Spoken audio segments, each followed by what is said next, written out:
அவர்கள் சிறுகதை எஸ்.டி. சுகுணபிரபு. வெளியே மழை பெய்து கொண்டிருந்தது. மனோகரனின் மனதுக்குள்ளும். சுஜாதா என்ன சொல்வாள் என்று யோசித்து யோசித்தே அவனுக்கு 2 நாட்கள் 2 யுகங்களாக கழிந்திருந்தன. இதோ இப்போது சுஜாதாவே முன்னால் இருக்கிறாள். இன்னும் அவள் தன் பதிலை சொல்லவில்லை. சொல்லுங்க சுஜாதா, என்கிட்ட இப்படி கேட்கணும்னு எப்போ தோணுச்சு உங்களுக்கு? திட்டம் போட்டுலாம் கேட்கல, திடீர்னு தோணுச்சு, கேட்டுட்டேன். நான் உங்கள் கூட வாழ விரும்புகிறேன். அஃப்கோர்ஸ் உங்கள் குடும்பத்துக்கு கூட. எனக்கு குடும்பம் வேணும். மனோகரனின் குரலில் இருந்த தீவிரம் சுஜாதாவுக்குள் ஒரு நடுக்கத்தை உண்டாக்கியது. நான் சொல்ல போகிற பதில் உங்களுக்கு ஏமாற்றமாக இருந்தா? இழுத்தாள் சுஜாதா. இதுவரைக்கும் நான் வாழ்க்கையில் எதையும் எதிர்பார்த்ததில்லை, அதனால் எப்போதும் ஏமாற நேர்ந்ததில்லை. இப்போது ஏமாற்றம் வந்தால் அதுதான் முதல் ஏமாற்றம். சரின்னு தான் சொல்வேன்னு நம்புகிறேன். சுஜாதாவை ஆழமாக பார்த்தான் மனோகரன். சரின்னு சொன்னாலும் நீங்கள் ஏமாறத்தான் செய்வீங்க. அவள் பதில் அவனை குழப்பியது. 1 மாதத்திற்கு முன்புதான் எல்லாமே ஆரம்பித்தது. ஒரு நாள் காலை அறக்க பறக்க மோட்டார் சைக்கிளில் டிராஃபிக்கில் புகுந்து வந்து ஆஃபீஸ் பேஸ்மெண்ட்டில் பார்க் செய்துவிட்டு லிஃப்டை பிடிக்க ஓடி வந்தான் மனோகரன். காலை 10 மணிக்கு பயோமெட்ரிக்கில் என்ட்ரி செய்தாக வேண்டும். மணி 9:50 தாண்டி கொண்டிருந்தது. அவன் அலுவலகம் 6வது தளத்தில் இருந்தது. அவன் அலுவலகத்தைப் போல இன்னும் 10 அலுவலகங்கள் அந்த கட்டடத்தில் இயங்கிக் கொண்டிருந்தன. 3 லிஃப்ட்டுகள் இருந்தும் காலை வேலை பரபரப்புக்கு அவை போதாது. மனோகரன் ஏறியதும் லிஃப்ட் எச்சரிக்கை ஒலி எழுப்பியது. ஓவர்லோடட் என்றது. லிஃப்ட்டுக்குள் இருந்த அனைவரும் ஒருவரை ஒருவர் பார்த்து கொண்டனரை தவிர யாரும் இறங்கும் எண்ணத்தில் இல்லை. கடைசியாக மனோகரன் லிஃப்டை விட்டு வெளியே வந்தான். லிஃப்ட் ஏற இருந்த தருணத்தில் யாரோ பட்டனை அழுத்த மீண்டும் கதவு திறந்தது. லிஃப்ட்டுக்குள் யாரோ அதிருப்தியை வெளிப்படுத்தினார்கள். வெளியே ஒரு அலுவலகத்தின் மாற்றுத்திறனாளியான பணியாளர் சக்கர நாற்காலியில் இருந்தார். இப்போது யாராவது வெளியே வந்தால்தான் அவர் உள்ளே செல்ல முடியும். லிஃப்ட்டும் ஏறும். சுஜாதா வெளியே வந்தாள். லிஃப்ட் மேலே ஏறியது. இப்போது சுஜாதாவும் மனோகரனும் மட்டும் நின்றிருந்தனர். இருவரும் ஒருவரை ஒருவர் பார்த்து கொண்டனர். அவர்களையும் அறியாமல் இருவர் முகத்திலும் புன்னகை வந்தது. 2 வருடங்கள் ஒரே அலுவலகத்தில் வேலை செய்தாலும் இப்படி இருவரும் தனியாக சந்திக்கும் நிலை ஏற்பட்டதில்லை. மற்றவர்களுக்கு உதவி செய்ய முன்வந்த மனநிலை இப்போது இருவரையும் தனியே நிற்க வைத்திருந்தது. அதைவிட சுஜாதாவை மனோகரன் நெருக்கமாய் உணர்ந்தது இன்னொரு சம்பவத்தின் போதுதான்.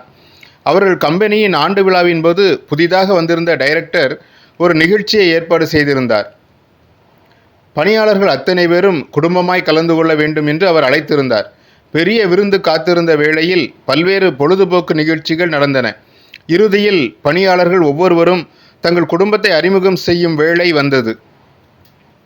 ஒவ்வொருவரும் தங்கள் பெற்றோரை அல்லது கணவன், மனைவி, குழந்தைகளை அண்ணன், அக்கா, தங்கை என்று அறிமுகம் செய்து கொண்டிருந்தனர். மேடேறிய சுஜாதா, என் குடும்பத்தினரை அழைத்து வர விருப்பம்தான். ஆனால் என் பெற்றோரும் அண்ணன், தம்பியும், தங்கையும் கிராமத்தில் இருக்கிறார்கள். அவர்களை அழைத்து வர இயலவில்லை என்று அறிமுகம் செய்துவிட்டு இறங்கினாள். மனோகரனின் வேளை வந்தது. மைக்கை பிடித்த மனோகரனுக்கு குரல் தழுதழுத்தது. கை கால்கள் நடுங்கின. எனக்கு யாருமே இல்லை. நான் அநாத ஆசிரமத்தில் தான் வளர்ந்தேன் என்றவனின் கண்கள் ஈரமாகின. கம்பெனி டைரக்டர் எழுந்து வந்தார். நான் ஹாஸ்டலில் இருந்தேன். அந்த வார்டன் மட்டும்தான் உலகத்தில் எனக்கு தெரிஞ்ச ஒரே ஒருத்தர். அவரும் போன வருஷம் இறந்து போயிட்டார்.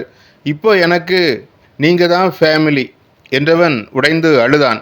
இப்போது டைரக்டர் அவன் அருகே வந்து தோளில் கை வைத்து தட்டினார். கூல்டவுன் மிஸ்டர் மனோகரன், நாங்கள் இருக்கோம். மனோகரன் நிலைமையை உணர்ந்து கண்களை துடைத்து கொண்டான். கண்ணீருக்கு நடுவே சுஜாதா மேடையேறி வந்து அருகே நிற்பது மங்கலாக தெரிந்தது. அழாதீங்க, எங்களையெல்லாம் உங்கள் ஃபேமிலின்னு நினைக்கலையா? சற்று அதட்டலான குரலில் கூறினாள். ஏனோ அன்றிலிருந்து மனோகரனுக்கு சுஜாதாவின் குடும்பம் மனதுக்கு நெருக்கமானதாக தோன்ற ஆரம்பித்தது. சுஜாதாவின் அப்பா, சுஜாதாவின் அம்மா, அண்ணன், தம்பி, தங்கை அனைவரும் தன் குடும்பம் போலவே தோன்றியது அவனுக்கு. தனியே இருக்கும் வேளைகளில் சுஜாதாவின் குடும்பத்தில் தானும் ஒருவன் போல நினைத்து பார்க்க ஆரம்பித்தான். அலுவலகத்தில் டீ குடிக்கும் வேளையில் கேன்டீனுக்கு எப்போதும் தனியாகவே வருவது மனோகரனின் வழக்கம். அன்றும் அப்படி அவன் எங்கோ பார்த்து கொண்டிருந்த போது எஸ் மொபைலில் யாருடனோ பேசிக்கொண்டு ஜன்னல் பக்கம் சென்றாள் சுஜாதா. அவளுடன் வந்திருந்த தோழியர் சற்று காத்து நின்று பார்த்துவிட்டு நடக்க ஆரம்பித்தனர். சுஜாதா மட்டும் நின்று கொண்டிருந்தாள். தொலைவில் அமர்ந்து பார்த்து கொண்டிருந்த மனோகரன் எழுந்து வந்தான். அவள் இன்னும் மொபைலில் பேசிக்கொண்டே இருந்தாள். இவனை பார்த்ததும் பேச்சை நிறுத்தினாள். ரொம்ப முக்கியமான காலா கேட்டான் மனோகரன். முக்கியம்தான், ஆனால் யாரும் பேசலை. அவள் குறும்பாய் புன்னகைத்தாள். ஏன் கொஞ்ச நாளாக ஒரு மாதிரி வெக்ஸா இருக்கீங்க என்று கேட்டாள் சுஜாதா. நான் உங்ககிட்ட கொஞ்சம் பேசணும் என்றான் மனோகரன். பேசுங்க என்றாள்.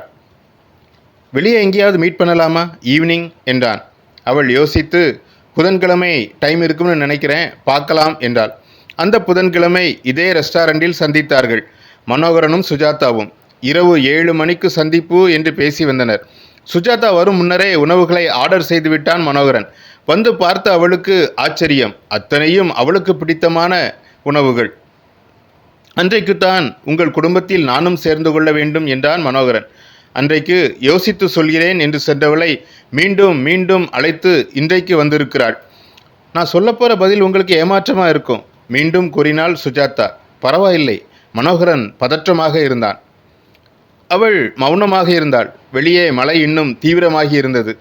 எதுவாக இருந்தாலும் பரவாயில்ல மீண்டும் கூறினான் மனோகரன்.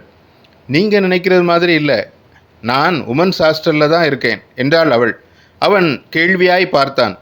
எனக்கும் குடும்பம் கிடையாது. என்னோட ஃப்ரெண்டு மாலதிக்கு மட்டும்தான் தெரியும், வேற யாருக்கும் தெரியாது. சற்று அதிர்ந்த மனோகரன், அப்போ அன்னைக்கு ஆஃபீஸ் ஃபங்க்ஷனில் அப்பா அம்மா கிராமம்னு சொன்னது என்றான். சுச்சுவேஷனை சமாளிக்கிறதுக்காக சொன்னேன். இப்போ நீங்கள் குடும்பத்துக்காக என்னை தேடுறதுனால உண்மையை சொல்லிட்டேன் என்றாள்.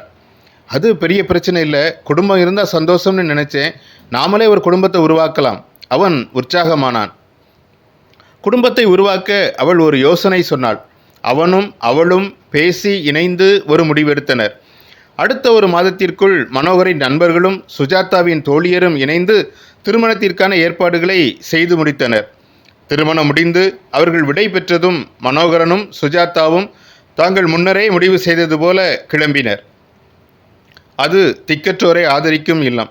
அங்கிருக்கும் பொறுப்பாளரிடம் இருவரும் ஏற்கனவே பேசியிருந்தனர். வாங்க, பேப்பர்ஸ் ரெடி பண்ணிட்டேன். அவர் சந்தோஷமாக வரவேற்றார். சுவரில் பல குழந்தைகளின் படங்கள் இருந்தன. இல்லத்திற்கு வந்து உணவு கொடுக்கும் நிகழ்ச்சிகளின் படங்களும் இருந்தன. 2 சார் நினைவுபடுத்தினான் மனோகரன். நமக்கும் யாரும் இல்லை, அதனால் யாரும் இல்லாதவங்களை நம்ம குடும்பத்தில் சேர்த்துக்கலாம். உற்சாகமாக இருந்தாள் சுஜாதா. அவள் உற்சாகம் மனோகரனையும் தொற்றிக்கொண்டது. பொறுப்பாளர் அந்த 2 பேரையும் அழைத்து வந்தார். ஆதரவற்ற 65 வயது சபாபதியையும் 60 வயது மீனாட்சியையும் கைகளை பிடித்து சந்தோஷமாக அழைத்து சென்றனர் மனோகரனும் சுஜாதாவும். இதுபோன்ற சிறுகதைகளை தவறவிடாதிருக்க தமிழ் புமர் சேனலை சப்ஸ்கிரைப் பண்ணுங்க. நீங்கள் நினைப்பதை நாங்கள் பேசுகிறோம். தமிழ் புமர் சேனலை லைக் பண்ணுங்க, ஷேர் பண்ணுங்க, உங்க கருத்தை கமெண்ட் பண்ணுங்க.